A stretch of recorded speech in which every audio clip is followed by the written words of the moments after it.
네, 지난 시간에 이어서 요 설계하중과 설계파 요거에 대해서 하겠습니다. 지난 시간에 아마 요거까지 얘기를 했던 것 같습니다.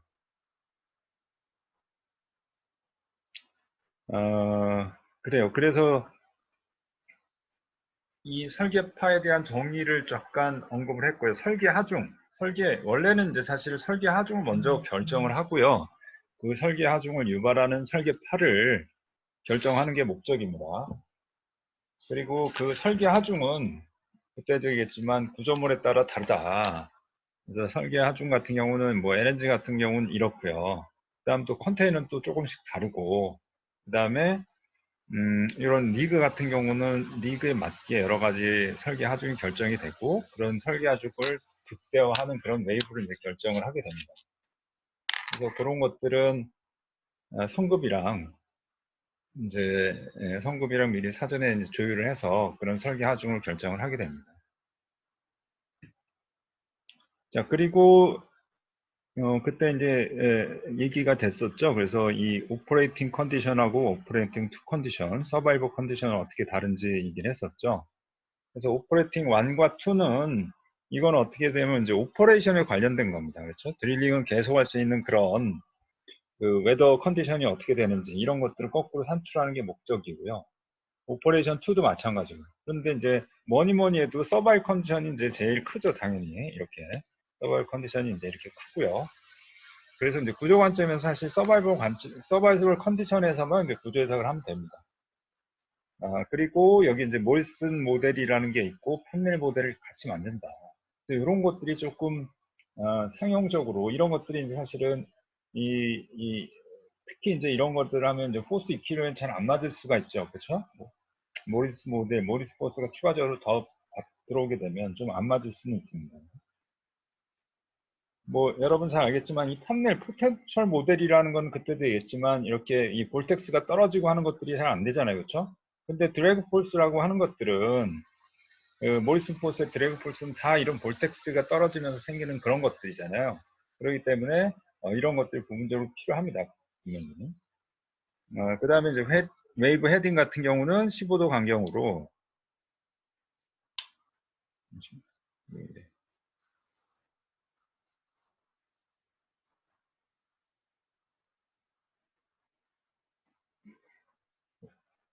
이 컴퓨터는 이게 지금 바뀐 건데 왜 또 이런지 모르겠네. 잠시만 좀 기다려 볼게요. 아, 참.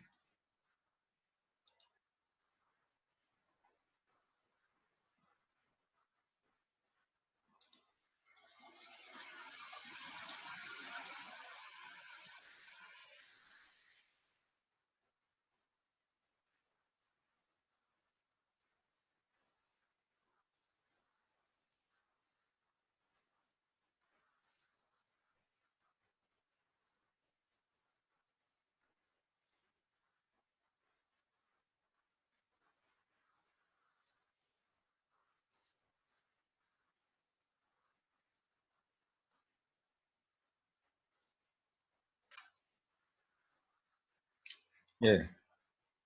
그래서 웹 헤딩은 15도 간격을 이렇게 하고 피리어드도 마찬가지로 이제 3.0초에서 30초 이걸 이제 보통은 요 레인지를 합니다. 근데 이제 요런 주기 같은 경우는 이제 항상 어떤 그 아래를 보면 피크가 있는 부분이 있고 이제 좀 주변이 있죠. 이렇게 양 사이드가 있죠. 그래서 밋밋한 부분은 조금 더 간격을 넓게 하고 피크 있는 데는 더 촘촘하게 하게 됩니다. 그래서 등 간격으로 하지는 않습니다. 네. 그런 걸 좀 염두에 두시고요. 예, 존사 스펙트럼의 C 스테이트는 3시간으로 간주를 했고 디렉셔널 스프레딩 우리 뭐 숏 크레스티드 웨이브 이런 거 얘기했었죠. 그래서 이제 코사인 10제곱을 쓴다라는 게 있었고요. 그 다음 맥시멈 이제 웨이브 하이트, 서바이벌 하이트가 이제 32m로 가정됐잖아요. 지금 여기서 제일 큰 게 17.3이잖아요. 그쵸? 17.3이면 이게 2배가 조금 안 되죠. 그쵸? 이게 얼마가 되는지 모르겠지만 17.3에다가 2배가 되면 34니까 이게 아마 1.8에서 9 정도 되는 것 같은데 이걸 곱하면 맥시멈 하이트가 나옵니다. 그래서 여러분들 그 시그니피컨트 웨이브 하이트하고 맥시멈 웨이브 하이트가 1.89 뭐 그 정도가 나온다라고 전에 한번 배웠었잖아요. 그쵸? 그거랑 거의 맞는 걸 확인해 볼 수가 있습니다. 그리고 요 모리슨하고 판넬 모델을 쓴다라는 거고요. 그리고 저번 시간에도 얘기를 했지만 요거는 굉장히 보수적으로 지금 시그니피컨트 웨이브 하이트를 17.3이면 사실 이게 뭐 더 이상 클 수 없을 정도, 이렇게 큰 건 처음 보는 것 같은데, 이렇게 큰 거를 쓰면서 이제 사실 굉장히 보수적으로 이 웨이브 피리오드는 이렇게 이제 똑같은 값을 씁니다. 사실 이건 좀 너무 과합니다. 어떻게 보면. 이거는 뭐 선주랑 이제 컴퍼니랑 좀 싸워서 이길 만도 해요. 그때도 얘기했지만 이렇게 여기가 있으면 주변으로 가면 하이트가 떨어져야 되거든요. 근데 지금 이 하이트를 그대로 유지하면서 주기를 바꿔주는 거거든요. 그래서 이건 사실상 이제 물리적으로 맞진 않습니다. 그리고 여기 보면 여러분들 여기 보시면 이것도 중요합니다. 지금 민 피리오드가 있고 피크 피리오드가 있잖아요. 이게 이제 이것도 중요합니다. 여기에. 이 민 피리오드가 보면은 이게 좀 차이가 있죠. 이렇게 차이가 있습니다. 피리오드가 더 큽니다. 그래서 요거 관계에 대해서 한번 어, 그, 그게 이제 존스합이라든지 아니면 브리시나이더라든지 이런 것들은 피크 피리오드로 정의가 되어 있어요. 특히 존스합은 피크 피리오드로 정의가 되어 있습니다. 그렇기 때문에 이 데이터가 T 지루되어 있으면 이걸 그대로 쓰면 안 돼요. 그래서 이걸 이쪽으로 변환을 해서 그러니까 그 웨이브 스펙트럼에서 거기서 TP를 쓰는지 TG를 쓰는데 이 TG를 쓰는 건 이제 모디파이드 피어슨 모스코비치, 이거는 이제 TG를 씁니다. 그렇지만 이제 존스합이나 어떤 이런 것들은 피크 피리오드를 쓰게 돼 있어요. 그래서 이 C 스테이트 데이터를 이걸로 변환을 했었어야 돼. 그냥 그대로 쓰면 에러가 생깁니다. 옛날에 이제 이거 가지고 한번 회사에서 한번 뒤집어진 적이 있어요. 연구소에서. 근데 그런 개념 없이, 특히 롱텀 회사가는 스케치 데이터는 보통 TG로 되어 있는데 스펙트럼은 TP로 정의된 걸 그냥 그대로 쓰면 차이가 많거든요. 그런 거에 대해서 사실은 한번 뒤집어진 적이 있습니다. 이게 보통 이제 선급도 마찬가지로 전선 해석을 같이 하게 됩니다. 그러니까 회사에서 조선소에서도 하고 성급에서도 하고 해서 그게 이제 얼마나 차이가 있는지 전선 해석이나 스펙트럴 피로 해석 각각 하게 됩니다. 그래서 크로스 체크를 하는데 이제 안 맞아서 이제 원인을 계속 빠지다 들어보니까 이제 거기서 이제 어떤 에러가 있었던 거겠죠.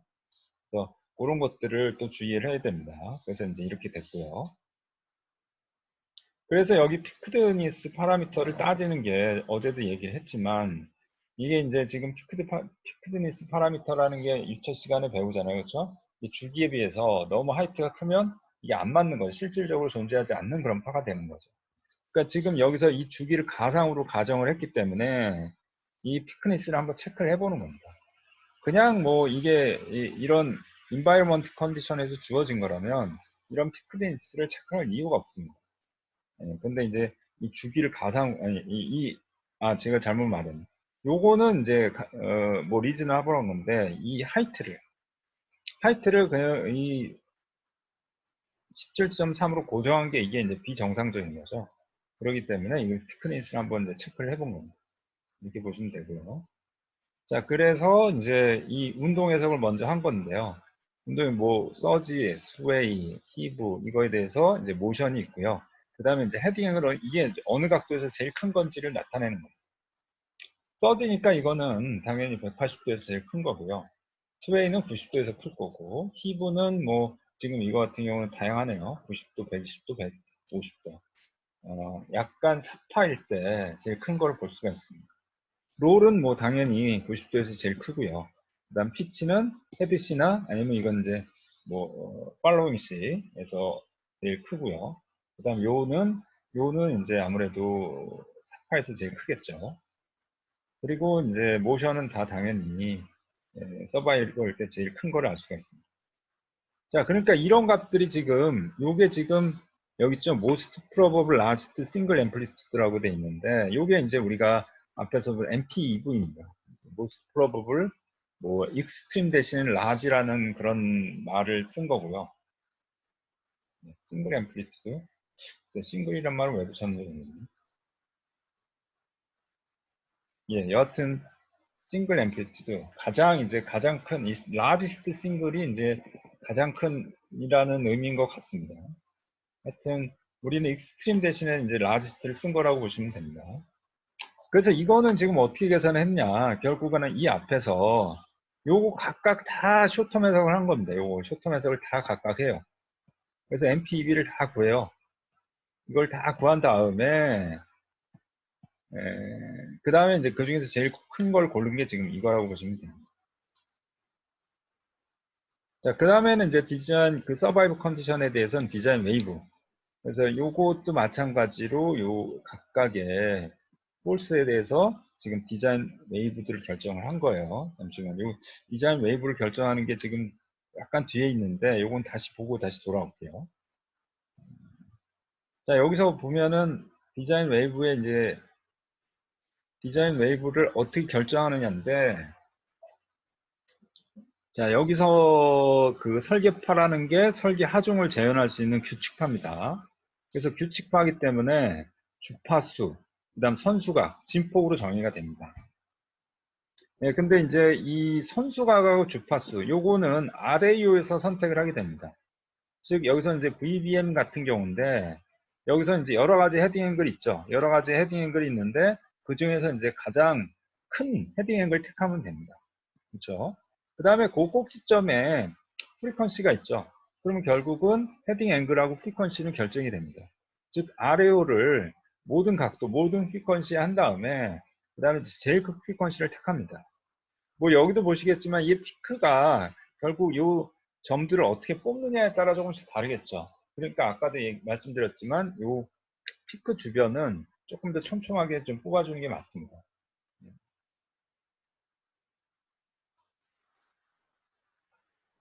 그래서 여기서 지금 보시면은 여기서 이제 그 디자인의 웨이브의 주파수를 오메가 D라고 정의를 했죠. 그렇죠? 그리고 그 헤딩 앵글 오메가 D라고 헤딩 앵글 뮤 D라고 정의를 했습니다. 그래서 디자인 웨이브 제타를 이제 이렇게 정의를 하게 되죠. 여기 지금 여기 오메가 D하고 뮤 D로 이제 정의가 된 거를 볼 수가 있죠. 그렇죠? 이렇게 정의를 할 수가 있습니다. 자, 남은 거는 이제 진폭입니다. 진폭을 이제 장기 해석이나 단기 해석 같은 걸로 하게 되는데요. 예, 이때 이제 그 단기 해석은 어떻게 하냐. 이게 이제 지금 이 선수각이라는 게 있잖아요. 그렇죠? 요거는 좀 별개인데, 그러니까 이제 배에 따라 좀 다르거든요. 이게 무슨 말이냐면 단기 해석이라고 하는 거는 특히 이제 FPS 중에서 예를 들어 가지고 FPS 중에서 이제 뭐 이렇게 스프레드 무어링 같은 경우는 이제 단기 해석 같은 경우는 딱 방향이 하나로 정리되어 있잖아요. 그렇죠? 그렇기 때문에 이런 FSO 같은 경우는 단기 해석할 때 그 방향이 딱 정해져 있다라고 가정을 하고 여기 RA에서 결정을 하는 게 아니라 여기서 방향 그대로 정할 수가 있습니다. 무슨 말인지 알겠죠? 무조건 크다라고 하는 게 아니라 그 지금 100년에 한번 발생하는 특히 이제 뭐 북해 어디다 그러면은 뭐 태풍이 온다. 우리나라 같으면 태풍이 온다 그러면 남동 쪽에서 이제 주로 오잖아요. 그렇죠? 이렇게 방향을 딱 정해 놓을 수도 있습니다. 그런데 배나 아니면 아까 세마이 리그 같은 건 달라요, 사실은. 이렇게 하더라도 이렇게 이제 그때 당시에 단기 예상 상태에서 이쪽에서 방향이 오더라도 배가 이쪽으로 갈 수도 있고요. 마찬가지로 리그도 이쪽을 향할 수가 있습니다. 그렇기 때문에 이런 경우는 어떤 부위체가 딱 고정되어 있는 게 아니기 때문에 방향은 이런 경우는 이제 모든 걸 다 따져서 제일 크게 되는 방향을 결정을 하는 거예요. 그건 상황에 따라 결정을 하면 됩니다. 자, 이 진폭은 이제 어떻게 구하느냐. 진폭은 여기서 이제 그 응답 R에 대한 장기 해석 또는 단기 해석 값 또는 이제 장기 해석 값을 구합니다. 아직 장기 해석 값은 배우진 않았지만 여러분 해양파에서 그 장기 해석 값을 구하는 거와 이제 동일합니다. 이렇게 이제 일단 여기서 단기 해석 값이라는 건 결국 이제 특정한 시스테이스트에서 가장 큰 값이죠. 결국은 장기 해석은 마찬가지로 20년 또는 30년에서 가장 큰 그 응답 값입니다. 어떻게 보면 요게 이제 바로 요게 디자인 로드가 됩니다. 설계 하중이 되는 거죠. 설계 하중. 자, 이렇게 됐을 때, 예. 그리고, 음, 예. 그 다음에 이제 요 HR이라고 하는 거는 요거는 이 리스판스를 결국은 이 제타 A로 나눴기 때문에 요게 이제 결국 RAO에 해당하는 거죠.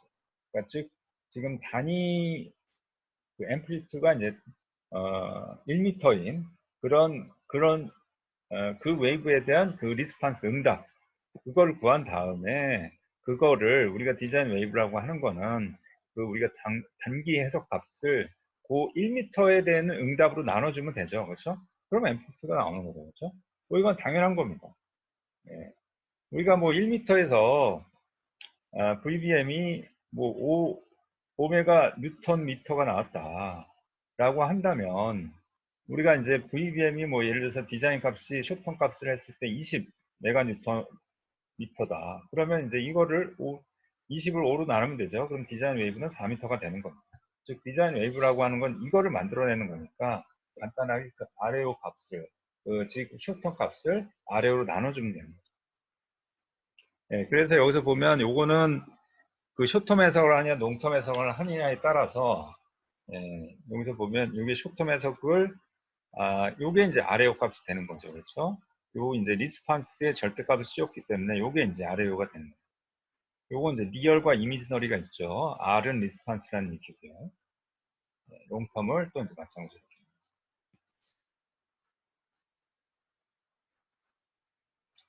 네. 그래서 이제 요 지금 쇼텀 해석 값인데요. 요 쇼텀 해석을 그럼 어떻게 구하느냐. 쇼텀 해석은 우리가 웨이브에 썼던 거랑 똑같습니다. 예.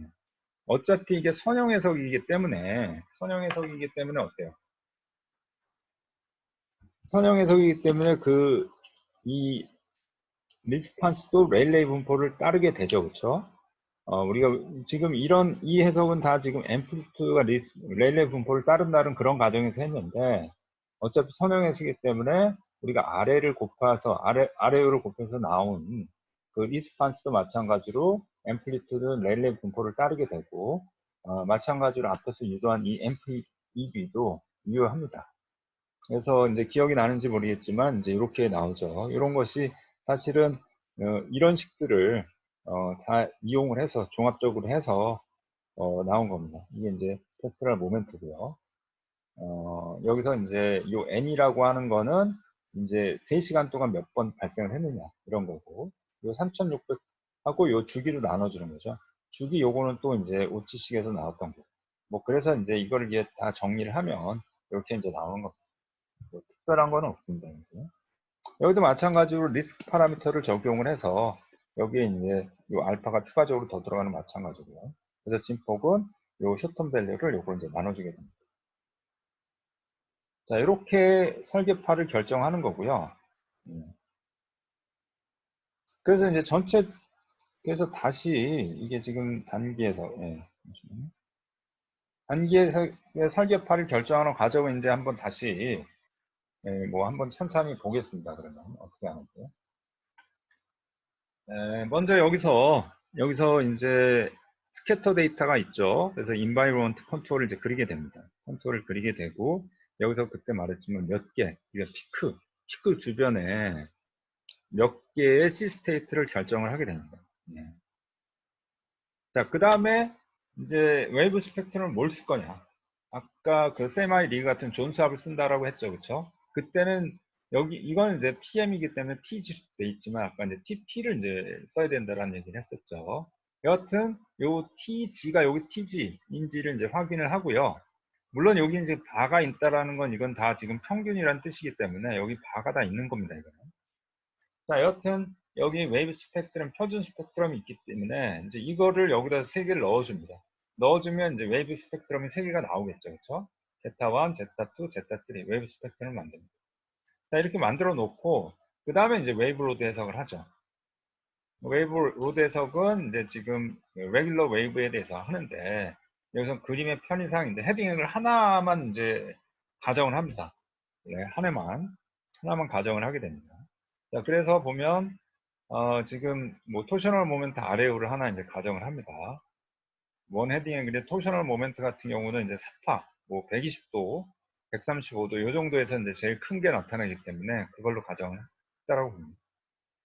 그러면 웨이브 스펙트럼하고 요 RAU하고 이제 이 RAU를 제곱을 해서 트랜스포 펑션을 제곱을 해서 요 웨이브 스펙트럼을 곱하면 리스폰 스펙트럼이 나오죠, 그렇죠? 그래서 요거랑 요거랑 해서 이제 리스폰 스펙트럼이 이렇게 나옵니다. R1, R2, R3 이렇게 나오게 되죠. 그렇죠?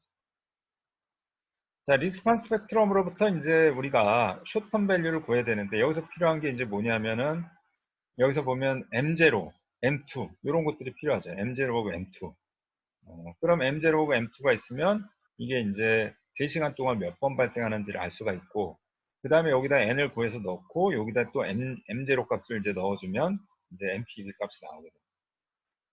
그래서 스펙트럼으로부터 우리가 M0, M2 뭐 이런 것들 구하는 건 어렵지 않죠. 그래서 이제 이거는 뭐 적분을 하면 1차, 이거는 이건 0차 모멘트고 요건 2차 모멘트, 3차 모멘트 이렇게 되기 때문에 구하게 됩니다. 여기는 이제 리스판스가 지금 세 가지가 있죠. 그러니까 C 스테이트를 우리가 세 개를 가정했기 때문에 리스판스 스펙트럼 세 개가 있습니다. 그래서 0차 모멘트, 2차 모멘트를 계산을 합니다.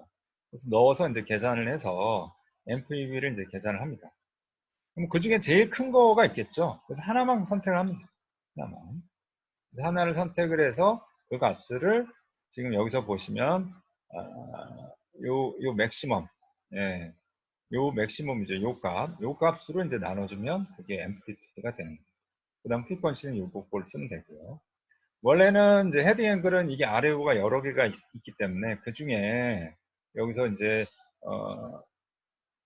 아까도 얘기했지만 여러 개가 이제 나올 수 있겠죠. 헤딩 앵글 여러 개가 나오면 그 중에서 헤딩 앵글이 제일 큰 그 RAU가 선택이 되는 거죠, 사실은.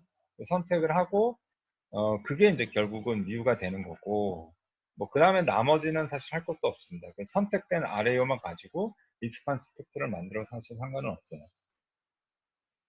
자, 이렇게 대략 아시겠죠? 이렇게 된 거고요. 다시, 요 세미 리그로 다시 돌아가면, 이제 그렇게 한 겁니다. 예.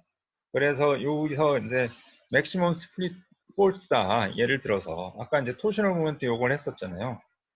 그런 것처럼 요 헤딩 앵글은 아까도 말했지만 여러 가지 헤딩 앵글에 대해서 이제 가장 큰 값을 주는 헤딩 앵글 결정을 하면 되고, 그 다음 그 헤딩 앵글에서 이제 피크에 해당하는 그 프리퀀시를 찾으면 그게 이제 주기가 됩니다. 그 다음 앰플리튜드는 이제 아까 여기서 나온, 여기서 정의한 모든 C 스테이트에 대해서 다 MPV를 구한 다음에 그중에 가장 큰 값을 구하고 그거를 RAO 값, 맥시멈 값으로 나눠주면 앰플리튜드가 이제 결정이 됩니다. 그래서 이제 이렇게 디자인 외부가 이제 결정이 되게 되는 거죠.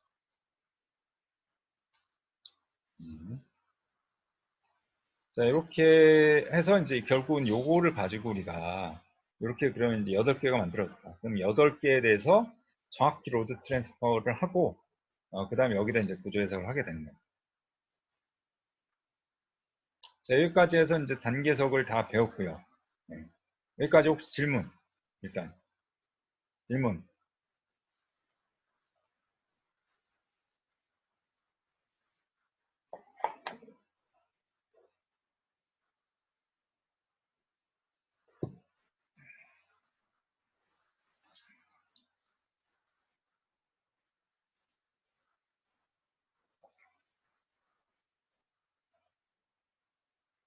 자, 없으면 이제 또 장계석으로 질문이 없네요.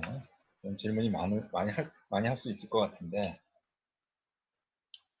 예. 자, 그 다음에 장기 해석에 대해서 이제 배우겠습니다. 장기 해석도 거의 비슷한데 약간 어프로치가 좀 달라요. 지금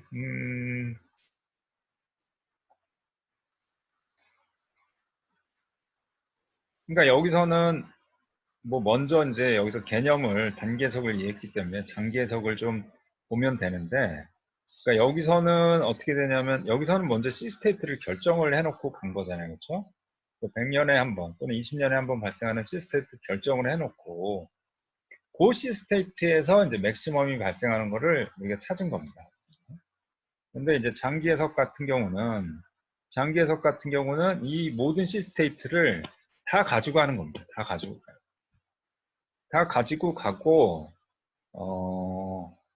어떻게 되나? 다 가지고 가서 마지막에 이제 우리가 20년에 한 번 또는 100년에 한 번 발생하는 그 확률이 있죠. 여기 N0가 이제 20년에 발생하는 웨이브의 개수 또는 100년 동안 발생하는 웨이브 개수.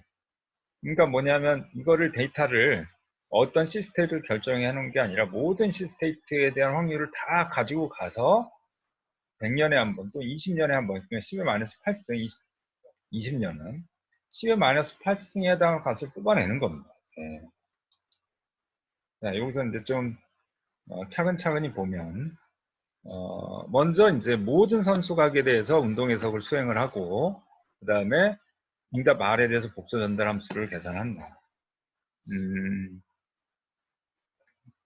뭐 단기 해석 같은 경우도 마찬가지로 모든 배 같은 경우는 모든 선수각에 대해서 다 하기도 하죠. 그래서 일단 여기서는 배가 만날 수 있는 모든 레귤러 웨이브에 대해서 운동 해석을 하게 됩니다. 그래서 선수각 뮤K에 대해서 응답 R에 대한 복수 전달 함수를 구하고 그 다음 모든 해상 상태, 모든 C 스테이트 데이터 있죠. 그래서 아까 스케트 데이터에 있는 것들 여기에 대해서 이제 모든 해당에 대해서 응답 스펙트럼을 계산을 하게 돼요. 자, 여기서 보면은 어차피 구하는 근데 여기서 추가적으로 운동 해석을 더하는 거는 아니에요. 사실은 우리가 C 스테이트마다 다 운동 해석을 하는 건 아니죠. 그렇죠? 운동 해석은 아래로만 구해놓고 그 다음 이 오른쪽에다가 그 웨이브 스펙트럼을 곱해줄 때 여기에 모든 C 스테이트의 웨이브 스펙트럼을 곱해줄 뿐이지 모든 C 스테이트에 대해 운동 해석을 한다. 그거는 이제 개념을 잘 모르는 겁니다. 지금 RAU라는 건 이제 단위파에 대해서 먼저 계산을 해놓고 이 뒤에 그냥 연산만 해주는 뿐이 있는 거지 실제로 운동 해석은 다 그렇게는 하지는 않습니다. 예, 그래서 여기서 보시면은 근데 이제 모든 걸 다 하기 때문에 여기 IJ가 붙어요. IJ가 이제 뭐냐면 IJ가 해상 상태 HSI하고 TJ로 이제 정의되는 그런 해상 상태에서 파 스펙트럼이 되게 됩니다. 그렇죠? 그러다가 이제 여기에다가 이제 그러니까 여기가 I라고 하는 건 I번째 유입하고가 있고요. 그 다음에 J번째 평균 주기가 있고요. 그 다음 선수가는 이제 뮤가 있습니다. 그래서 이 해상 상태에서는 지금 뮤는 정의되어 있진 않죠. 그렇죠? 뮤는 이제 K로 정의가 되는데 거기가 이제 운동에서 결과 RAO에 이제 K가 들어오면서 그 리스판스는 이제 IJK가 다 들어오게 됩니다. 그래서 I하고 J는 이제 해상 상태에서 들어온 거고요. K는 아까도 그 운동 해석에서 이제 K를 바꿔가면서 우리가 단위파에 대해서 하기 때문에 이제 정의가 된 겁니다.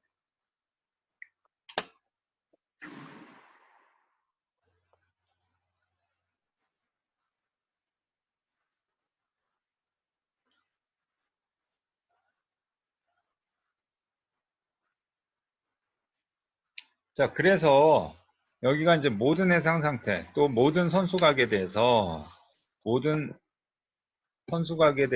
이제 응답 스펙트럼을 계산해요. M0하고 M2R을 이제 계산을 하게 됩니다. 그렇게 되고 이제 파랑과 응답이 선형 관계를 가정을 하고 이건 당연하죠. 그래서 마찬가지로 응답도 파즈폭과 마찬가지로 렐레 분포를 따른다고 가정합니다. 그러니까 리스판스도 M0, M2R을 가지고 이 확률 분포를 구해요. 그 다음에 이제 이 확률 분포를 적분하면 우리가 초과 확률을 구할 수가 있죠. 그렇죠? 초과 확률을 또 구합니다. 초과 확률을 구해놔요. 자, 그러면 이제 이게 어떻게 되냐면 우리가 이게 이제 무슨 말이냐면 우리가 각각에 대한 초과 확률을 다 구해놓잖아요. 그렇죠? 이 각각이라는 거는 이제 아까도 모든 해상 상태하고 모든 그 헤딩 앵글에 대해서 다 구합니다. 초과 확률을. 그러니까 이제 뭐냐면 확률포를 만약 구해놨다. 그러면 이제 우리가 그 해상 상태가 우리가 뭐 뒤에서 보면 그러니까 여기서 보면 그림에서 봅시다. 자, 여기서는 웨이브 스캐터 데이터가 4개라고 이제 우리가 가정을 해요. 4개. 단순하게. 실제로는 뭐 수십 개가 되죠. 그렇죠? 하지만 이제 간단하게 개념상 4개로만 이제 정의가 된다고 합니다. 웨이브 스펙트럼을 선택을 하죠. 그러면 이제 모든 시스템에 대한 웨이브 스펙트럼이 이제 4개가 나옵니다. 4개가. 그 다음 마찬가지로 운동 해석을 하고 여기도 이제 편의상 하나만 가정을 합니다. 그러면 이제 리스폰스 스펙트럼이 이제 4개가 나오죠. 이렇게 4개가 나오죠. 4개가 나오면 이걸 가지고 이제 각각에 대해서 M0 값을 계산을 해서 이게 이제 확률 분포를 구하는 거예요. 확률 분포를 구하고 여기에다가 이제 이 확률 분포를 계산한 다음에 여기다 각각의 요게 이제 지금 빈도수잖아요. 그렇죠? 몇 번의 빈도수에 해당하는 그 이제 얼마나 많이 발생하는 그 프리퀀시를 곱해서 싹 더해요. 이 말은 무슨 말이냐면 이 확률분포라는 게는 결국 여기서 M0를 이용해서 확률분포를 구한다라는 건 레일리 분포를 정의를 하는 거잖아요. 그렇죠? 그러니까 4개가 이제 어떤 레일리 분포가 나오는 거죠. 4개의 이제 레일리 분포가 나옵니다. 이렇게 나오는 것도 이렇게 있는 것도 있고 이렇게도 있는 것도 있습니다. 근데 이런 것들을 어떻게 해? 이런 것들을 다 더한다라는 거예요. 예. 이런 것들을 다 자기의 일종의 웨이팅 팩터, 자기가 얼마나 많이 발생하는 그 빈도수에 비례해서 이걸 다 더하면 이제 그러면 이제 어떤 하나의 분포가 이렇게 나오겠죠. 그렇죠? 이렇게 분포가 나옵니다. 이렇게 분포가 나오면 결국 이게 예를 들어서 20년이라는 장기 동안 어떤 리스판스 R0에 대한 통합된 확률 분포가 나오는 거예요. 20년 동안. 그럼 거기서 이제 이 끄트머리, 즉 20년에 발생하는 이 웨이브 개수가 10의 마이너스 8승이기 때문에 10의 마이너스 8승분의 1에 해당하는 값을 이제 찾는 겁니다. 요 거의 끄트머리 있겠죠. 그렇죠? 그 값을 찾는 거예요. 그러니까 다시 말하면 단계석 같은 경우는 그 짧은 그 3시간 동안의 확률 분포를 구해서 거기서 3시간의 맥시멈에 해당하는 거니까 몇천분의 1에 해당하는 값을 계산을 하는 거고요. 장기 해석은 모든 시스테이트에 대해서 이제 다 합산을 해서 20년 동안의 어떤 장기 분포를 계산을 해 놓고요. 거기에 20년에 한 번 발생인 20년에서 가장 큰 놈이라는 10의 마이너스 8승에 해당 값을 찾으면 이제 그 값이 이제 장기 해석 값이 되는 거죠. 자, 그래서 여기서 이제 N0라는 게 아까도 말한 이제 10의 8승입니다. 여기서는 10의 8승, 그러니까 10의 8승이면 1억 분의 1인 거 같은데, 그렇죠? 10의 6승, 10의 8승, 1억 분의 1이죠. 1억 분의 1. 1억 분의 1에 해당되는 값을 찾습니다. 근데 이거를 한 번에 못 찾겠죠. 찾아야 되는 건 지금 R0입니다. R0. 이 R0를 찾아야 돼요. 여기가 이제 W, 이건 익스포넨셜이기 때문에 요 값은 이제 앞에서 계산이 됐고, R0만 찾으면 됩니다. R0 한꺼번에 못 찾겠죠. 그렇죠? 그래서 R0를 이제 이터레이션을 계속 합니다. 요게 이제 만족될 때까지. 그래서 R0를 이터레이션 찾아가지고, 이제 여기다가, 요 RAO에서 피크의 값을 나눠주면, 그게 이제 디자인 웨이브의 MPT가 됩니다. 그래서 이렇게 이제 흐름은 요렇고요. 그게 이제 지금 그 내용이 요 부분입니다. 예. 그래서 그 모든 해상 상태에 대해서 선수각에 대해서 M0하고 M2R을 구하고요. 그 다음에 레일레 분포를 각각에 대해서 다 구하고요. 그 다음 뭐 초과확률을 구해도 되고 아니면 뭐 요거 그대로 써도 되고요. 초과확률을 구하면 뭐 초과확률을 구해야 되죠. 그래서 계산상 초과확률이 지금 이렇게 이제 익스포넨셜로 간단하게 나와요. 여기서 이제 요게 이제 0차 모멘트가 되고 R0가 이제 우리가 구하려고 하는 거죠. 자, 그 다음에 아까 이제 N0라고 했는데 N0분의 1. 근데 이거는 이제 엄밀하게 말하면 사실은 우리가 그 M2 그러니까 이제 뭐냐면 이 TG 그러니까 이게 제로 크로싱 피리오드도 시스테이트마다 다르잖아요. 시스테이트마다 우리가 TG라고 하는 건 시스테이트 M0 또는 M2 이게 이제 다 다르기 때문에 그것마다 또 다를 수가 있습니다. 그래서 여기서 보시면 요 TGRIJK라고 하는 게 요게 해상 상태 IJ하고 선수가 U에서의 평균 0점 상향 교차 주기가 됩니다. 여기가 제로 크로싱 피리오드가 되는 거죠. 그 다음에 이제 그 WIJK라고 하는 건 해상 상태 이거하고 선수가 뮤가 이제 8을 만날 확률이 되는 거예요. 예, 요걸 이제 다 곱해서 이거를 싹 더하면, 그러니까 이게 지금 다 소수이기 때문에 결국은 이제 이게 전체를 다 더하면 우리가 기대치가 되는 거죠.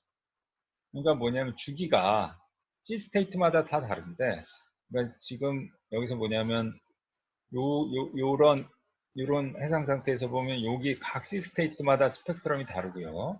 그래서 M0, M2가 다르고요. 그래서 주기가 다르고. 그러면은 이제 주기가 다르기 때문에 각각의 그 횟수, 그 뭐 20년 동안 발생하는 그 횟수도 다르겠죠. 예. 근데 여하튼 이제 평균 주기를 구합니다. 이런 식으로. 평균 주기를 구하고요. 그래서 이제 이게 20년 또는 30년 동안 몇 번이 발생하느냐는, 이거는 이제 이게 그, 10년, 20년 연으로 나와 있기 때문에 여기를 이거 365를 곱하고 24 곱하기 3,600 하면 이게 결국 초가 되는 거죠. 초를 우리가 주기로 나눠주는 겁니다. 주기로 나눠주면 결국 ND라고 하는 게 응답의 총 반복 사이클 수가 됩니다. 예. 이렇게 하는데 이게 좀 귀찮아요. 너무 귀찮아. 근데 계산이 너무 복잡해. 그래서 그냥 간단하게 평균 주기가 약 7초다 라고 그냥 대략 알려져 있기 때문에, 뭐 왜냐하면 이거는 어차피 디자인 시스템이 딱 정해지면 바로 결정이 되는 거잖아요. 그렇죠? 월드와이드나 모도스 아틀란틱이나 뭐 이렇게 정해져서 계산을 미리 해봤더니 대략 7초더라. 큰 차이 없다. 그래서 7초로 이제 가정을 하고 20년을 이게 계산해 보니까 약 이게 한 7수니까 9천 개 정도 되네요. 9천만 개. 9천만 번이 반복이 되죠. 그래서 ND라고, 이게 이제 9천만이니까 아까 10의 8승에 조금 모자르죠. 그렇죠? 그거 약간 모르죠. 10분의 1이 모자르긴 하죠. 근데 그냥 편의상 이게 이제 이걸 역수를 구하면 1.1 곱하기 10의 마이너스 8승이 되는데, 이걸 대략 10의 마이너스 8승으로 씁니다. 자, 그래서 이제 장기 해석 값이라고 하는 거는 요게 이제 10의 마이너스 8승. 즉, 이제 요게 이제 우리가, 요게 뭐예요? 정확한 정의가, 아까 익스포넨셜 요게 뭐예요? R0에 대한 초과 확률이죠. R0. 그러니까 R0를 넘는 확률입니다. 그러니까 이게 뭐냐면 R0를 넘는 확률을 모든 C스테이트, 그다음 모든 헤딩 앵글에 대해서 다 합산을 해요. R0를 넘는 초과 확률. 그걸 다 합산을 했는데, 합산을 할 때 물론 이제 그 C스테이트의 이 발현 확률 있죠. 발현 확률을 곱해서 이제 다 더해야 되죠. 그렇죠? 그걸 다 더했더니 10의 마이너스 8승이라는 값이 나오는 그런 R0를 찾는 겁니다. 그러니까 R0가 굉장히 커야 되겠죠. 그렇죠? 이게 초확률을 다, 모든 시스테이트를 다 더했습니다. 그러니까 아예 그냥 뭐 웨이브가 작다. 웨이브가 작은 거는 뭐 저 밑에, 그러니까 이제 우리가 10의 마이너스 8승이라는 게 만약 여기다. 그러면 C스테이트가 작은 거는 아예 그냥 한참 밑에 있다는 소리죠. 그렇죠? 아예 그냥 전혀 이건 계열을 못 한다라는 거. 좀 큰 놈들만 여기 끝에 살짝 이렇게 조금 걸쳐 있겠죠. 그럼 이 조그만 것들을 다 모아서 그게 10의 마이너스 8승이 되는 그런 거라는 겁니다. 그렇죠? 여기 이제 정확한 정의가 응답값 R0를 넘을 초과 확률입니다. 그렇죠? 그래서 그거를 지금 모든 C스테이트, 모든 헤딩 앵글에 자기의 발현 확률을 곱해가지고 싹 더하면 이게 이제 12 마이너스 8승이라는 값이 나와야 된다라는 거죠. 알겠죠? 예, 거기에 이제 요거 설명을 했었고요. 한번 예제를 한번 보면은 조금 뭐 또 이해가 될 것 같아요. 자, 이거 예제다 보고, 여기 이제 예제고 또 시험 문제였기도 해서, 이게 조금 문제는 간단하게 되어 있습니다. 탱커가 있는데 일단은 이게 헤드십만 만난다라고 가정을 합니다. C스테이트는 그냥 4개만 가정을 해요. 그 다음에 이제 VBM 리스판스 스펙트럼을 이제 우리가 계산을 했다라고 봅니다. 예. 이게 이제 계산이 되어 있어요. 계산이 되어 있고, 이 스펙트럼에 대해서 이제 제로 또는 세컨드 오더 모멘트가 이제 테이블 2하고, 여기하고 이제 3에 이제 이렇게 정의가 되어 있습니다. 이게 이제 M0 값이고, 이게 이제 M2 값이 이렇게 이제 정의가 되어 있습니다. 웨이브 스캐터는 이렇게 정의가 되어 있습니다.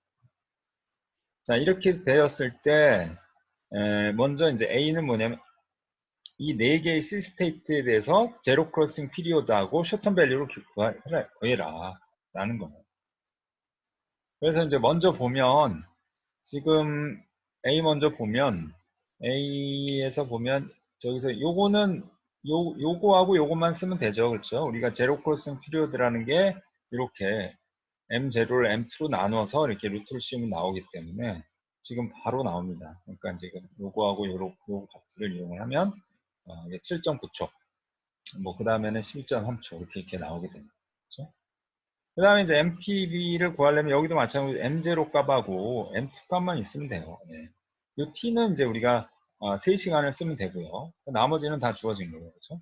그래서 이 값을 이용을 하면 요 값이 나옵니다. 그러니까 결국 여기서는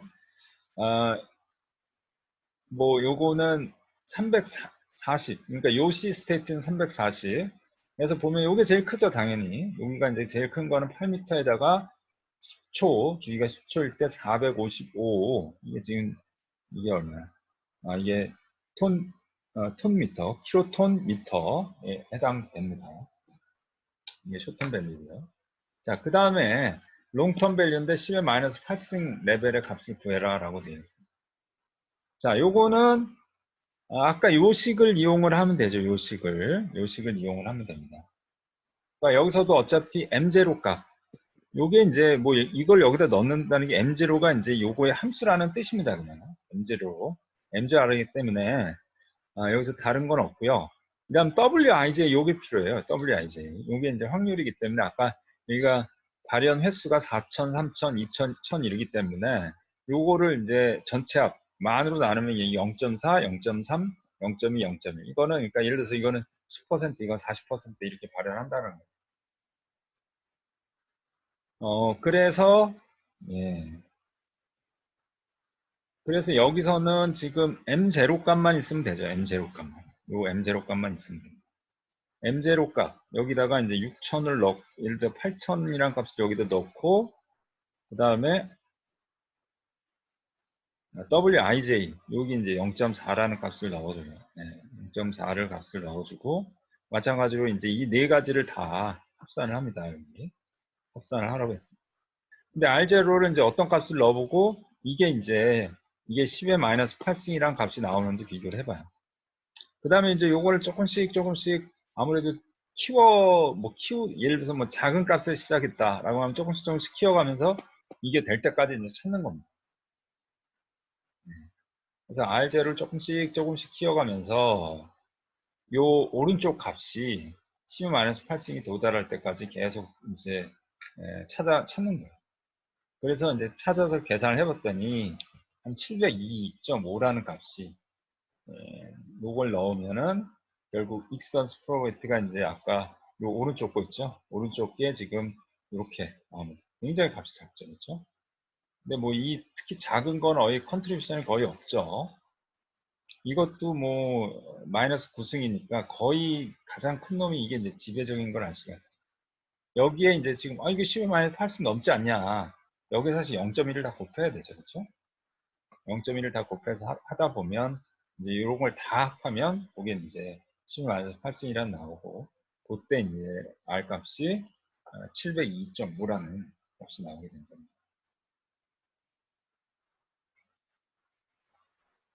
자, 됐죠? 여기까지 했고요. 뭐 좀 디스커션을 좀 하려고 했는데 뒤에도 조금 분량이 있네. 많진 않네요. 근데 이거는 이제 그 다음 단계는 사실은 이제 디자인 외부가 결정이 되고 나서 이거를 어떻게 FE 모델에다가 로드를 전달해서 구조해서 하느냐이기 때문에 이건 또 조금 다른 얘기입니다. 자, 여기까지 혹시 질문?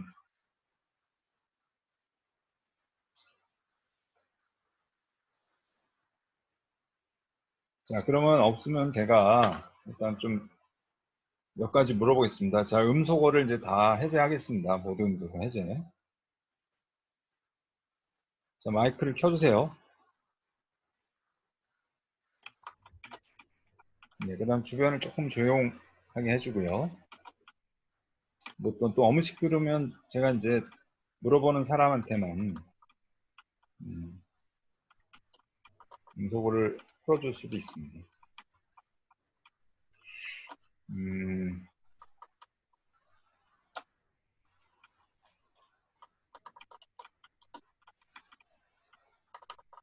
자, 그러면 뭐 질문이라는 건 특별한 건 아니고 제가 다 설명했던 것들을 잘 이해하고 있는지 확인하는 거니까요. 자, 그러면 뭐 위에서부터 물어보겠습니다. 네, 학생들 위에서부터. 자, 이인수 학생이 제일 위에 보이네요. 자, 일단 그 장기 해석과 단기 해석이 어떻게 다른지 한번 개념적으로 한번 설명을 해줄래요? 그 장기 해석 같은 경우에는 들리십니까? 예, 들려요. 여보세요? 아, 예. 그 장단기 해석에 따라 그 스펙트럼 차이가 존재하고 그거에 따라서 그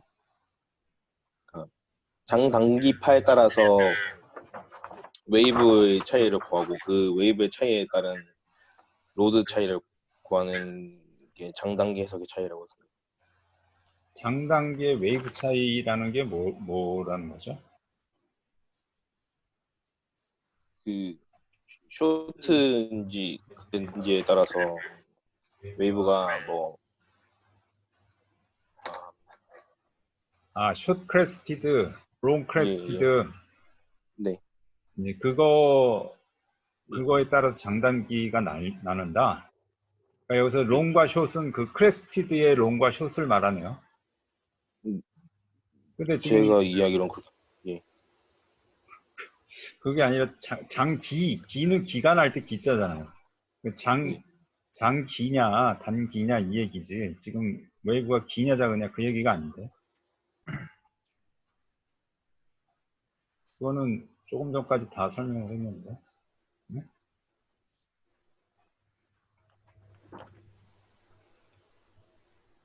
이해를 잘못하고 있었던 것 같습니다.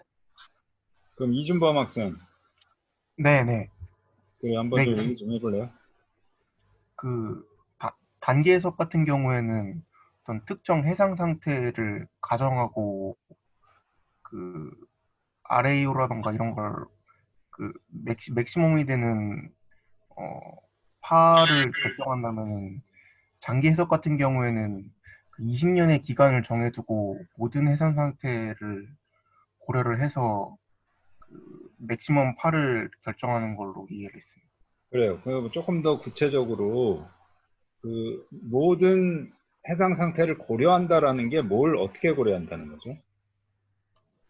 어,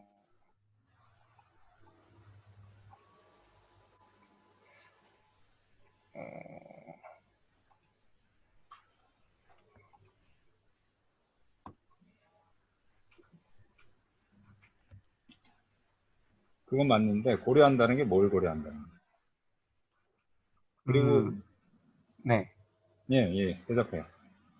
어,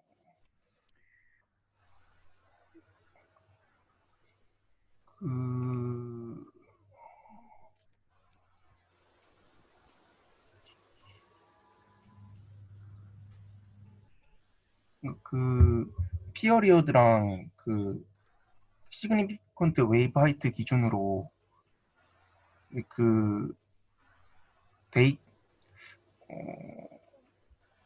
그 확률 각 웨이브 하이트랑 피어리어드가 발생할 확률을 모두 고려한다 이렇게 이해를 고려한다. 했습니다. 뭐 약간 비슷한데 뭐 잘했어요. 잘했는데 조금 더 정확하게. 그러면 린, can you answer or skip? Can you understand the context?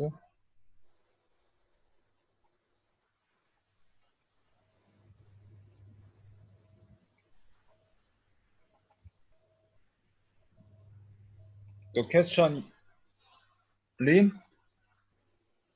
린?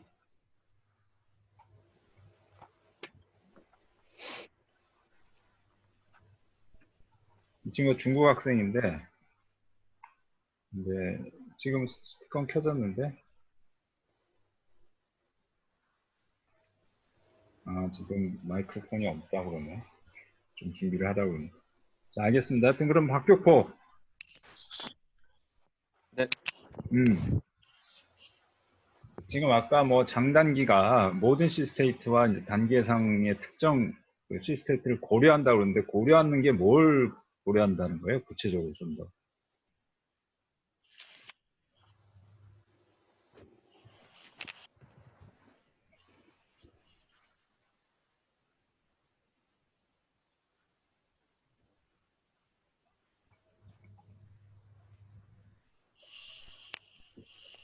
다들 잘 모르네. 이거 설명을 잘 못했구나. 자,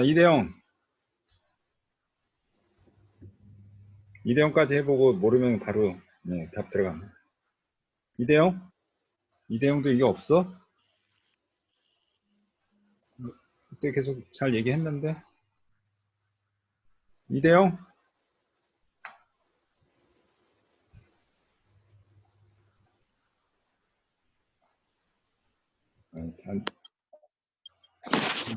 준비됐는데. 예, 교수님. 그래. 예, 들리십니까? 들려. 그래, 뭐 얘기해봐. 예, 그 쇼텀 어널리시스의 경우 이제 웨이브 스케이터 다이어그램에서 이제 맥시멈 하이트 근처에 몇 개의 점을 집어서 이제 스펙트럼을 생성한 후 이제 리스폰스 REO를 곱해서 그로부터 M0와 M2를 모멘트를 계산합니다. 그래서 그로부터 이제 MPV를 또 계산한 다음에 그 중에서 맥시멈 밸류를 뽑아서 이제 디자인 웨이브를 선정하는 거고, 이제 롱텀 아날리시스의 경우는 이제 그뿐만 아니라 이제 각 이제 C 스테이트가 발생할 확률 WIJ가 있습니다. 이제 그걸 곱해가지고 이제 특정 확률에 도달할 이제 리스폰스 그 R0 값을 이터레티브하게 이제 계산하는 게 차이가 있다고 생각합니다. 그래요. 뭐 그 절차를 잘 알려줬는데, 정확히 말하면 이제 아까 장단기면 그러니까 말 그대로 장기와 단기인데, 장기와 단기에 우리가 어떤 리스판스에 대한 확률 분포. 그러니까 이제 지금 제일 그건 뭐냐면은, 그러니까 단기는 단기 3시간 동안에 그 우리의 리스판스의 확률 분포가 있죠, 그렇죠? 예. 거기로부터 이제 맥시멈을 구하는 거고, 장기는 20년 동안에 만나는 모든 시스테이트에서의 그 장기 리스판스 분포를 계산을 먼저 한 다음에, 그거로부터 이제 20년에 한 번에 해당되는 확률값을 뽑아내는 거예요. 알겠죠? 예, 알겠습니다. 장기와 단기는 이제 뭘 고려하냐라고 했는데, 그 리스판스의 확률 분포를 고려하는 겁니다. 예. 알겠죠? 단기에서의 리스판스의 확률 분포냐, 장기에서의 리스판스 확률 분포냐. 그런데 이제 단기는 쉽죠. 그냥 하나만 그냥 우리가 M0만 딱 구하면 랠리의 분포가 딱 그 분포가 딱 나오잖아요. 그렇죠? 근데 장기는 이제 아까 이게 쉽지 않죠. 이게 이제 4개다 그러면은 4개의 그 확률 랠리 분포를 다 더해야 되잖아요. 그렇죠? 그래야 장기 분포가 나오니까. 근데 그냥 더하는 게 아니라 각각의 이제 그 발현 확률이 있잖아요. 요걸 곱해 가지고 다 더해야 진정한 장기에서의 확률 분포가 나오는 겁니다. 알겠죠? 예. 자, 그러면 됐고, 그 다음에 뭐 또 다른 거를 물어보면, 아까 이제 숏 크레스티드, 롱 크레스티드가 나왔는데, 그거는 설명은 안 했으니까 넘어가고요. 여기서는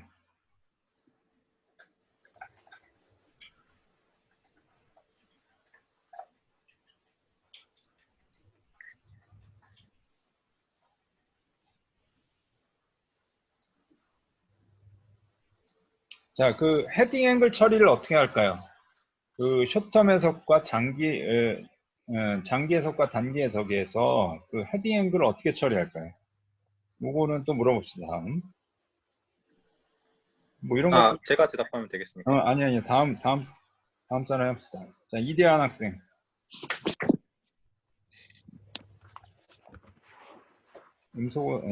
네, 됐어요. 장단기에서 그 헤딩 앵글 어떻게 처리할까요?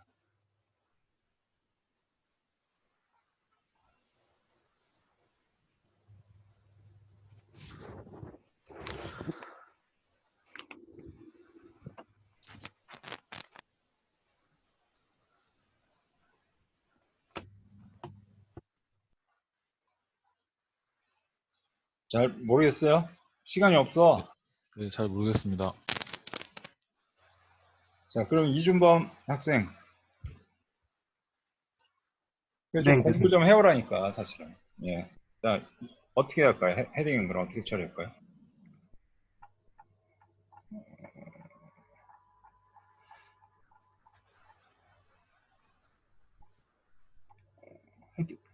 헤딩 앵글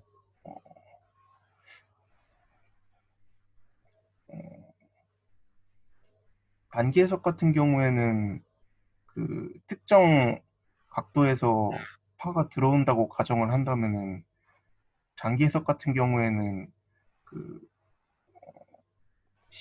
15도 간격으로 그 다양한 방향에서 오는 파를 고려한다고 이해했습니다. 이걸 확률하고 좀 묶으면. 확률, 지금 원래 장단기가 아까 확률을 단기 확률이냐 장기 확률이냐 계산하는데, 그거하고 네. 좀 묶어 설명하면 또 조금 더 정확할 것 같은데, 뭐 거의 반은 맞았어요. 어,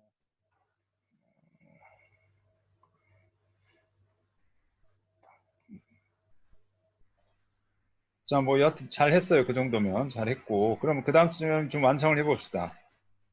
그 다음엔 하동원. 네, 교수님. 뭐 좀 대답할 수 있겠어? 질문 다시 한 번만 해주십시오. 그러니까 장기 해석과 단기 해석에서 그 헤딩 앵글 어떻게 처리하느냐, 그거를 우리가 지금 확률 분포하고 엮어서 설명을 해주면 더 좋겠네. 일단 헤딩 앵글에 대한 정보는 그 RAO 구할 때 들어가고 스펙트럼은 단순히 HS랑 TZ에 대해서만 고려한다고 이해를 했고, 네. 네.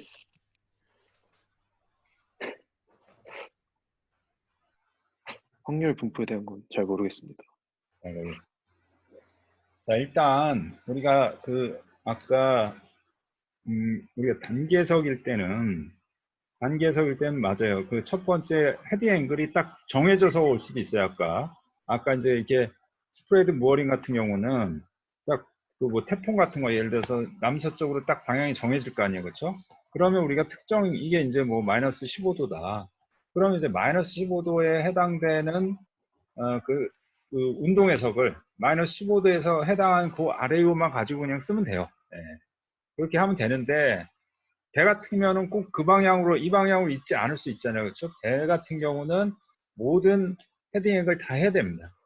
그런데 이제 이 헤딩 앵글을 할 때 이거는 각각 독립적인 거예요. 다 케이스 1, 케이스 2, 케이스 3, 케이스 4, 케이스 5 이렇게 다 독립적인 케이스예요. 그러니까 이제 확률 분포를 각각 구한 다음에 독립적으로 구한 다음에 각각의 단기 해석 값을 구해서 그 중에 가장 큰 값을 그냥 선택하면 되는 거예요. 무슨 말인지 알겠죠? 그렇죠? 아니면은 그렇게 하든지, 아니면은 미리 RAO들 중에서 이제 제일 그 피크 큰 놈 있죠. 그 놈을 그냥 딱 택해가지고 그 놈에 대해서만 확률 분포를 구하고 거기에 대해서 이제 초과 확률을 구해가지고 숏텀 밸류를 구해도 되고 그런 겁니다. 그럼 장기 해석은 어떻게 다르냐? 장기 해석은 이게 이제 5개다 그러면은 이걸 n분의 1이에요. 확률을 n분의 1에. 그러니까 이제 우리가 장기 확률을 구할 때 이것도 마찬가지로 n분의 1로 나눠가지고 다 합산을 하는 겁니다. 그렇죠? 그러니까 그 아까 이제 우리가 HS, TG뿐만 아니라 K가 붙는다고 했잖아요. K. 그러니까 우리가 이 IJ가 예를 들어 가지고 이제 이 어떤 특정 해상 상태가 뭐 확률이 0.03이다라고 하면 그러면 이제 이것도 각도가 우리가 5개를 고려했다 그러면 이거를 5로 나눠 가지고 여기에다가 5분의 1, 5분의 1, 5분의 1, 5분의 1, 5분의 1 가지고 그래서 다 더하는 거예요. 그러니까 결국은 헤딩 앵글도 다 합산을 해서 더하는 거예요. 무슨 말인지 알겠죠?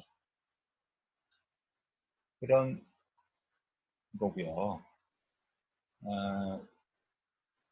그 다음에 아까 조금 하동원이 뭐라고 그랬냐면 헤딩 앵글은 운동 해석할 때 아래 위로만 상관 있고 스펙트럼에는 상관없다라고 했죠. 그렇죠? 그거는 뭐냐면 롱 클래스티드는 그렇습니다. 롱 클래스티드는 우리가 이렇게 한 방향으로만 오잖아요. 그렇죠? 롱 클래스티드, 숏 클래스티드 기억나죠? 한 방향으로 오는 경우는 이제 방향이 하나이기 때문에 우리가 스펙트럼이 딱 방향이 정말 한 가지밖에 없어요. 근데 우리가 숏 크레스티드 같은 경우는 이렇게 이제 흩어져 오잖아요. 그렇죠? 그런 경우 스펙트럼을 우리가 M0를 구할 때 주방향이 물론 있죠. 주방향에 대해서는 여기가 뭐 예를 들어서 0도다. 그러면 0도에 대해서는 요 아래 0도에 해당되는 아래를 구하고 0도에 대한 스펙트럼을 이제 곱해서 M0를 하고 이제 그 다음에 마찬가지로 플러스 마이너스일 때는 이때는 요거에 해당되는 또 아래를 합산을 하고 그거에 해당하는 스펙트럼을 이제 또 곱해가지고 M0를 구하고 그래서 M0를 여기서 M0가 있고 M15가 있고 M-15가 있다 이렇게 세 개가 있다라고 하면 이건 이제 비율이 있잖아요 또 그 웨이팅이 있잖아요 그거를 곱해가지고 더해서 하는 겁니다.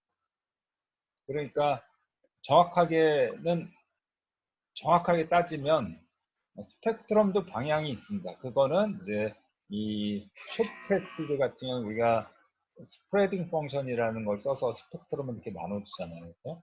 그렇기 때문에 스펙트럼도 방향성이 있는 게 있다. 그게 숏크레스티드가 됩니다. 그것도 좀 물어보려고 했는데 나왔습니다. 자, 그러면 하나만 질문 더. 그때 한번 옵션은 단계석을 주로 하고 배 같으면 장계석을 한다라고 얘기를 했었잖아요. 그렇죠? 그 이유는 뭘까요? 자, 허영민. 네, 교수님.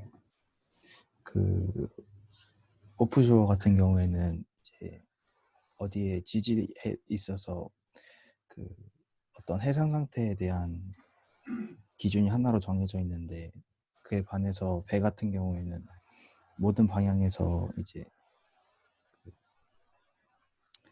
운동의 영향을 받을 수 있어서라고 생각합니다. 옵쇼도 그러니까 옵션 하나에 이제 시스테이트가 정해져 있다라는 뜻이죠. 그런 네네. 뜻인가요? 네. 그렇지는 않습니다. 그렇지는 않아요. 지금 FPSO 같은 경우도 시스테이트가 딱 정해집니다. 그것도 시스테이트가 아니 이제 웨이브 스캐터 데이터는 똑같아요. 네? 자, 그러니까 이제 이게 뭐냐면 무슨 말이냐면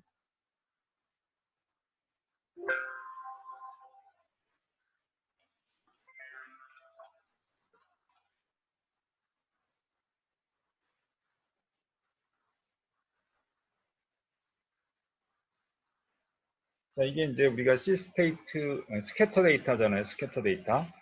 이게 지금 여기가 월드와이드 자, 이런 스캐터 데이터는 이거는 배나 옵쇼나 똑같이 주어집니다. 단 이제 배는 뭐 월드와이드 걸 다 합산을 해서 모든 이제 단위는 뭐 태평양, 대서양 이런 것들을 다 합산을 해서 하나의 스캐터 데이터로 만든 거고 이제 옵쇼 같은 경우는 특정한 지역 있잖아요. 뭐 우리로 치면 뭐 동해다. 그럼 동해도 당연히 20년, 뭐 30년 계측을 하면 이런 스캐터 데이터가 나오겠죠. 그렇죠?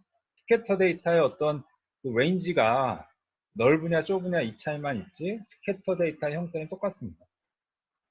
그래서 주어진 인풋은 똑같아요. 제 말은.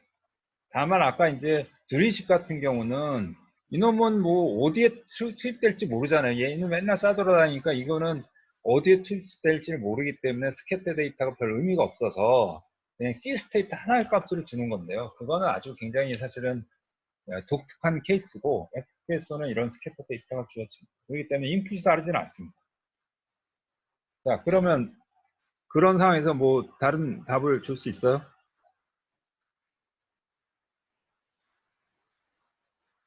아예 자체 음속을 해버렸네. 자, 그럼 요철데이. 이 데이는 청강생이지? 여보세요?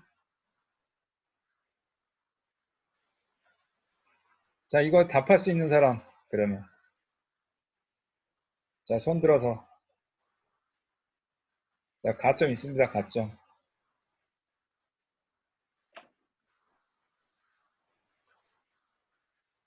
이거 옛날에 시험 문제도 나왔던 거예요. 자, 왜 옵션은 단기 해석을 주로 하고 장기 해석은 왜 또 배를 주로 하느냐. 물론 지금 요즘 그 경계가 좀 허물어지긴 하는데.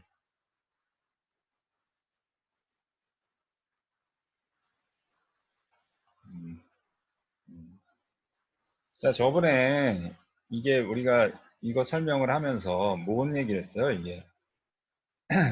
그 히브에 대한 공진 얘기를 했었죠. 그렇죠? 여러 가지 해양 구조물이 있는데 이 공진 주기가 있다라고 했잖아요. 자, 이거랑 관련이 있는 겁니다. 네. 우리가 이 뭐냐면 이 해양 구조물이라는 거는 이게 이 라이저라든지 특히 이제 라이저가 이제 연결이 되어 있잖아요. 라이저나 그가 연결이 특히 이제 뭐 무어링은 괜찮습니다. 라이저가 연결이 되어 있기 때문에 히브가 너무 크면 잘못하면 라이저가 이제 나가요. 예, 라이저가 이제 압축을 받아서 아니면 이제 라이저가 이제 위아래로 움직이다 보면 물론 이제 히브 컴pen세이터 같은 게 있지만 그 레인지를 넘어가면 라이저가 끊어지거나 압축을 받아서 좌우에 생기거나 아니면 끊어질 수가 있어요. 그러니까 어떤 히브에 대한 제한이 있습니다. 제한. 히브에 대한 제한이 있어요. 그러니까 제한이 있기 때문에 이거가 일어나는지 안 일어나는 체크를 해봐야 돼요. 체크를 해보려면 이런 것처럼 좋아 여기가 제일 큰데 요 주위에 충분히 이제 많은 사실은 실제로는 더 많은 데이터를 하는데 이렇게 해서 다 체크를 해봐요. 다 체크를 해봐서 어디 한 군데도 히브에 우리가 그 제약을 만족하는구나. 히브가 지금 그 리미트를 다 넘지 않는구나. 이걸 확인을 합니다. 그죠? 이건 케이스 1, 케이스 2 다 독립적으로 하기 때문에 우리가 이거를 넘는지 안 넘는지 확인할 수가 있어요. 근데 이제 이게 그러니까 이제 숏텀은 뭐냐면 이거를 다 케이스를 다 독립적으로 따지기 때문에 그게 가능합니다. 근데 롱텀 같은 경우는 어떻게 돼요? 롱텀 같은 경우는 여기다 이제 확률을 다 곱해가지고 일종의 더하는 개념이잖아요. 그러니까 확률을 곱해서 다 더하다 보면 어떻게 되냐? 어느 한 군데가 문제가 있어서 굉장히 크지만 이걸 다 평균을 내버려 그냥 기대치를 만들어버려. 그러면 문제가 없을 수 있잖아요. 그렇죠? 그러니까 이게 특정 해상 상태에서 문제가 있을 수 있는지 없는지를 판단을 못하는 겁니다. 뭐냐면 다 뭉뚱그려서 합산이 돼버립니다. 그러니까 옵션은 그런 리스크 관점에서 적당하지 않다라는 거예요. 롱텀에서. 그럼 배는 그럼 왜 쓰냐? 배는 어때요? 배도 마찬가지로 물론 걔가 묶여 있으면 어디 고정되어 있으면 그럼 똑같은 방식을 써야 돼. 배는 어떻게 됩니까? 배는 뭐 어떤 자기가 진짜 뭐 밴딩 모멘트가 너무 크다. 아니면 피치가 너무 크다. 그러면 어떻게 방향을 바꾸든지 자기가 도망가면 되잖아요. 그렇죠? 그 순간을 피하면 됩니다. 피할 수가 있어요. 자기가 이제 액티브하게 컨트롤할 수 있기 때문에 그렇게 익스트림한 상황이 되는 거를 피할 수가 있습니다. 그렇기 때문에 배는 그렇게 특정한 상황을 고려를 안 해도 돼요. 그렇기 때문에 롱텀을 쓰는 게 이제 맞습니다. 무슨 말인지 알겠죠?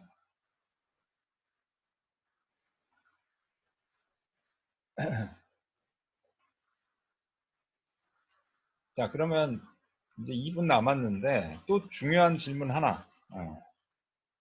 중요한 질문 하나를 좀 해볼게요. 자, 이제 이건 실제로 저도 질문을 꽤 많이 받았던 건데, 뭐냐면 유치하는 사람들이 조금 단순하게 생각하는 거 뭐냐면, 야, 쇼텀 해석을 왜 쇼텀 해석을 그러니까 이제 뭐냐면 자 어떻게 보죠? 여기서 설명하면 좋겠네. 자 우리가 웨이브에 대해서 우리가 M0를 구해서 웨이브에 대해서 쇼텀 해석을 하죠, 그렇죠? 쇼텀 해석을 합니다. 그래서 쇼텀 해석을 했더니 웨이브 HS가 얘를 15m가 나왔다. 15m가 나오고 뭐 이게 10초가 나왔다 이렇게 됩니다. 자 그러면 이 사람들이 얘기하는 게 야 뭐 그럼 이 웨이브에서 나오는 이 웨이브를 걸어주고 거기서 나오는 히브 뭐 밴딩 모멘트 다 그게 그 쇼텀 값 아니냐. 어? 웨이브가 제일 큰 놈을 걸어줬을 때 그때가 리스폰스가 제일 무조건 큰 거 아니냐. 그렇게 이제 질문을 합니다. 뭐하러 왜 그거를 다시 또 아래로 구해서 그 리스폰스 팩터를 구하고 또 거기에 대해서 왜 쇼텀 해석을 또 하냐. 자, 이런 질문을 합니다. 근데 그건 왜 그래요? 왜 따로따로 왜 해줘야 돼요? 그거는? 자, 그거는 누가 답할래요? 답할 수 있는 사람. 자, 박격폭. 한 번 더 기회를. 질문은 무슨 말인지 알겠죠? 그럼 왜 네. 그래요?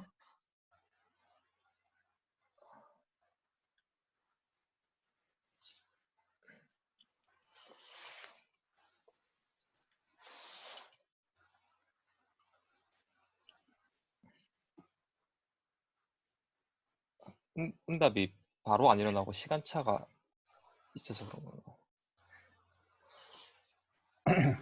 그건 아니죠. 시간차가 있어도 뭐, 이거는 상관없죠.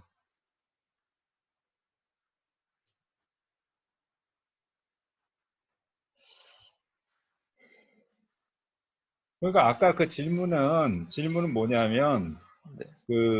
이 웨이브에 대한, 그쵸? 그러니까 이제 웨이브에 대한 쇼텀 밸류가 있죠. 그쵸? 네. 쇼텀 밸류가 있고, 그 다음에 맞아요. 리스판스에 대한 쇼텀 밸류가 있는데, 네. 이게 이제,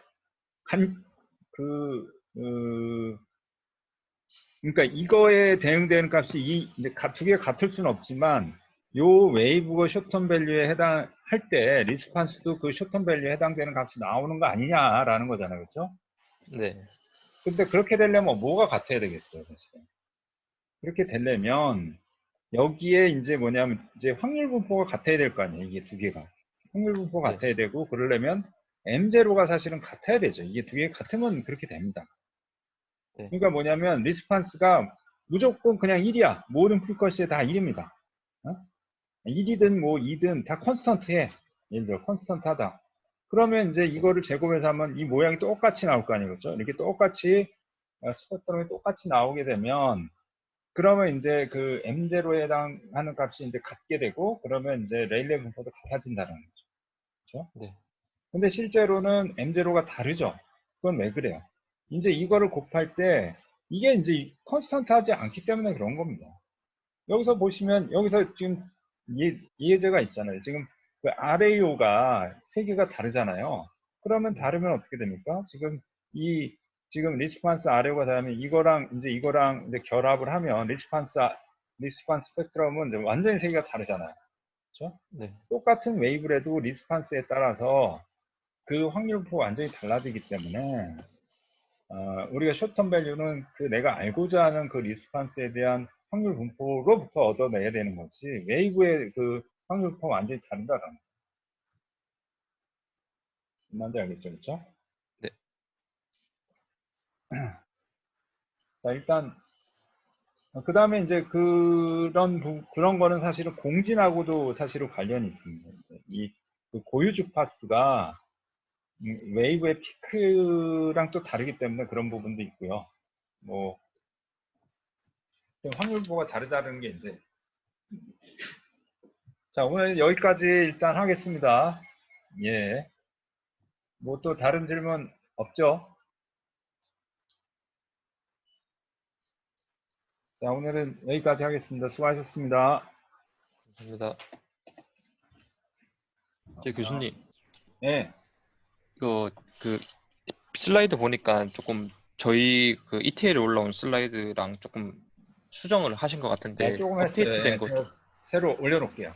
네, 알겠습니다. 예, 감사합니다. 예.